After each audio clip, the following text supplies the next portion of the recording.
नमस्कार, स्वागत है आपका। एबी स्टार न्यूज देख रहे हैं आप और आपके साथ मैं हूं शिवानी ठाकुर। राष्ट्रीय खबरों की शुरुआत करेंगे। बुलेटिन में सबसे पहले बात करेंगे पुलवामा से आए टारगेट किलिंग के मामले की। जी हां, पुलवामा से एक बार फिर टारगेट किलिंग का मामला सामने आया है। आतंकियों ने एक कश्मीरी पंडित की गोली मारकर हत्या कर दी है। जम्मू कश्मीर में एक बार फिर से कश्मीरी पंडितों को आतंकियों ने निशाना बनाना शुरू कर दिया है। आतंकवादियों ने आज सुबह कश्मीरी पंडित समुदाय के एक व्यक्ति की गोली मारकर हत्या कर दी। घटना की जानकारी लगते ही पुलिस मौके पर पहुंची। घायल युवक को जल्दबाजी में अस्पताल ले जाया गया, जहां इलाज के दौरान उसकी मौत हो गई।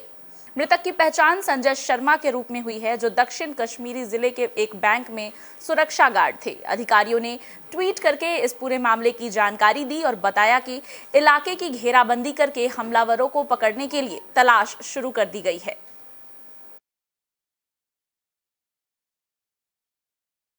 मजम्मत कर कर के हम थक गए। ये तो जो हुआ है इसकी जितनी मजम्मत हो वो कम है।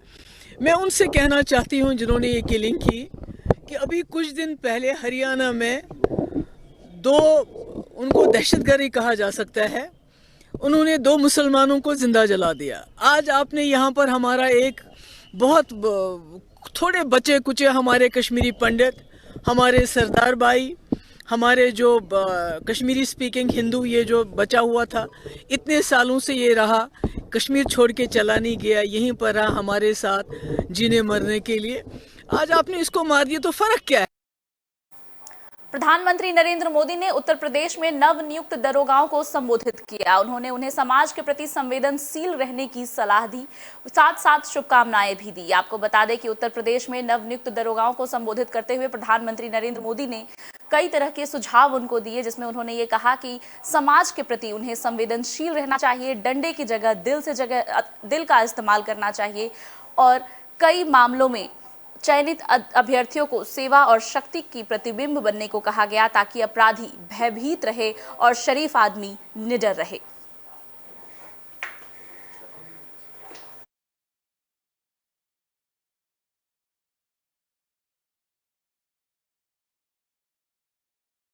प्रधानमंत्री नरेंद्र मोदी के साथ साथ मुख्यमंत्री योगी आदित्यनाथ ने भी नवनियुक्त अभ्यर्थियों को शुभकामनाएं दी और उन्हें कहा कि कानून की व्यवस्था राज्य में जो लचर हो रही थी विपक्ष की सरकार में, उसको उन्होंने किस तरह से मजबूत बनाया है। तो ये इन अफसरों की जिम्मेदारी होगी कि उनकी जनता की सुरक्षा को वो इसी तरह से कायम रखे। नवनियुक्त अफसरों को, दरोगाओं को उन्होंने संबोधित किया और कहा कि आम आदमी के साथ मित्रतापूर्वक व्यवहार रखे। इस मौके पर मुख्यमंत्री ने और क्या कहा, सुनिए।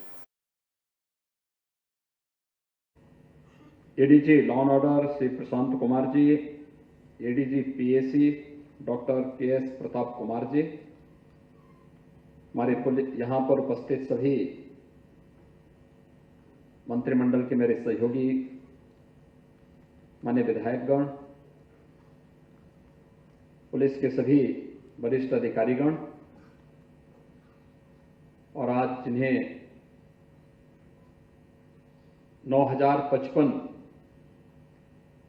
सब इंस्पेक्टर रैंक के सभी हमारे पुलिस बल के हिस्सा बन रहे नौजवान साथियों, मैं आप सबको आज के इस अवसर पर हृदय से बधाई देते हुए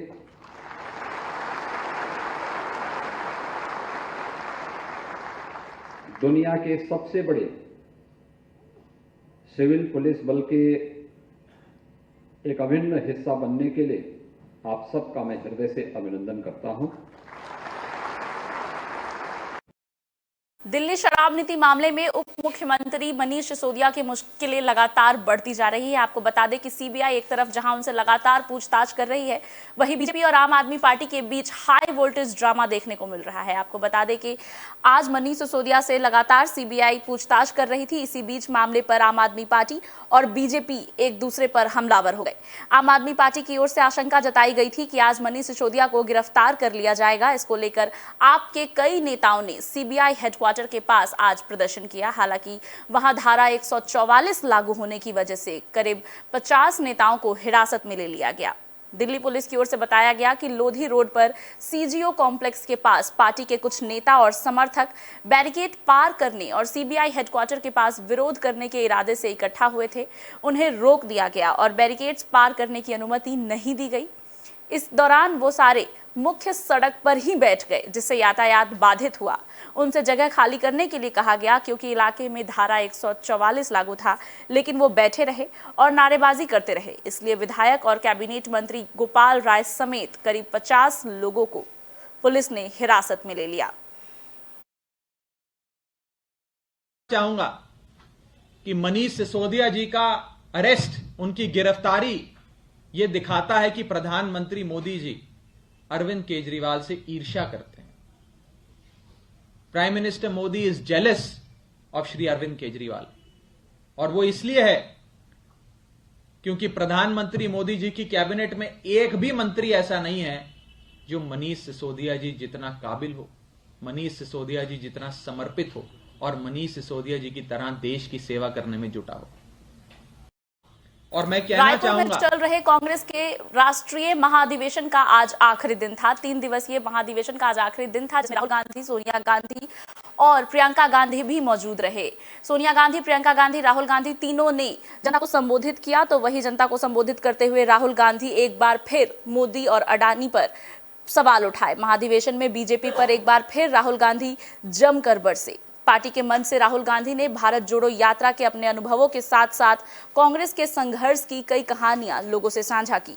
अधिवेशन के अंतिम दिन राहुल गांधी भाजपा पर जमकर बरसे और मोदी अडानी पर एक बार फिर से निशाना साधा।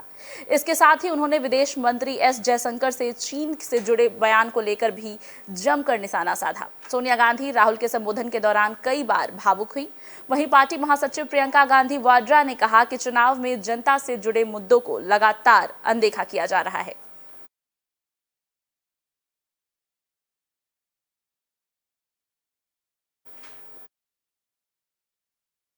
पार्लियामेंट में मैंने प्रधानमंत्री जी का भाषण सुना।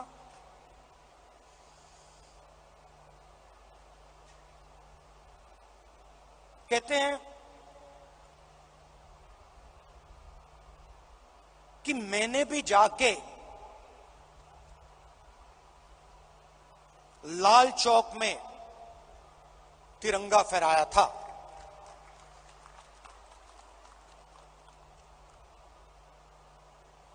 मैं सुन रहा था, मैंने सोचा, देखिए,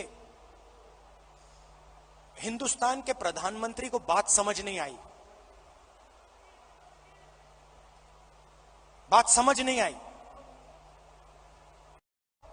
जिला जेल में अतीक अहमद के भाई पर कड़ी निगरानी रखी जा रही है। सुरक्षा व्यवस्था को भी चौकस कर दिया गया है और जिला जेल हाई अलर्ट पर है। आपको बता दें कि बसपा विधायक राजू पाल हत्याकांड के मुख्य गवाह उमेश पाल और गनर की हत्या के बाद बरेली जिला जेल में हाई अलर्ट कर सुरक्षा बंदोबस्त और पुख्ता कर दिए गए हैं। यहाँ माफिया अतीक अहमद का भाई अशरफ बंद है। करीब 2 साल पहले अशरफ को नैनी जेल से बरेली जेल में शिफ्ट किया गया था। तब से उसे काफी सुरक्षित क्षेत्र की सेल में रखा गया है, विशेष निगरानी की जाती है। उमेश पाल की हत्या के बाद अतीक अहमद और पाल गुट में गैंगवार की आशंका के मद्देनजर सभी ऐसे जेलों में सुरक्षा इंतजामों को नए सिरे से परखा जा रहा है। बरेली जेल में हाई अलर्ट घोषित कर अशरफ की सुरक्षा में तैनात स्टाफ को भी बदला गया है और स्टाफ की संख्या बढ़ाई भी गई है। अशरफ के बैरक से निकलने पर प्रतिबंध लगा दिया गया है। वहीं जेल की सर्च टीम को भी बदल दिया गया है। कुछ नई टीमें निगरानी में लगाई गई हैं और खुफिया टीम अपनी ओर से ऐसे सभी लोगों से पड़ताल कर रही है जो अशरफ के संपर्क में रहे हैं या मुलाकात करने आते रहे हैं। अशरफ समेत जेल के टॉप 10 बंदियों की सूची शासन ने तलब की है।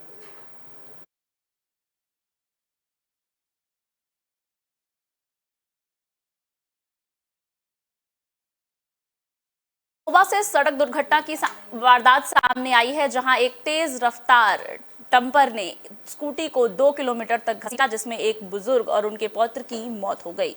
उत्तर प्रदेश के महोबा में तेज रफ्तार डंपर ने स्कूटी सवार दादा और उनके पौत्र को बुरी तरीके से रौंद दिया। स्कूटी में फंसे मासूम को भारी वाहन 2 किलोमीटर तक घसीटता हुआ ले गया। राहगीरों ने ड्राइवर को जंपर रोकने के लिए कई बार इशारा किया, प्रयत्न किया, लेकिन उसने वाहन की गति और बढ़ा दी। इसके बाद पत्थर फेंके जाने के बाद डंपर रुका।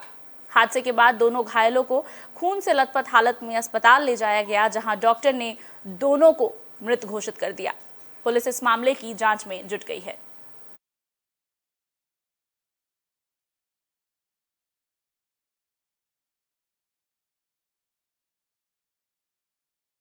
राष्ट्रीय खबरों के इस बुलेटिन में मेरे साथ फिलहाल इतना ही। दीजिए इजाजत। खबरों का सिलसिला आगे भी लगातार जारी है। देखते रहिए AB स्टार न्यूज।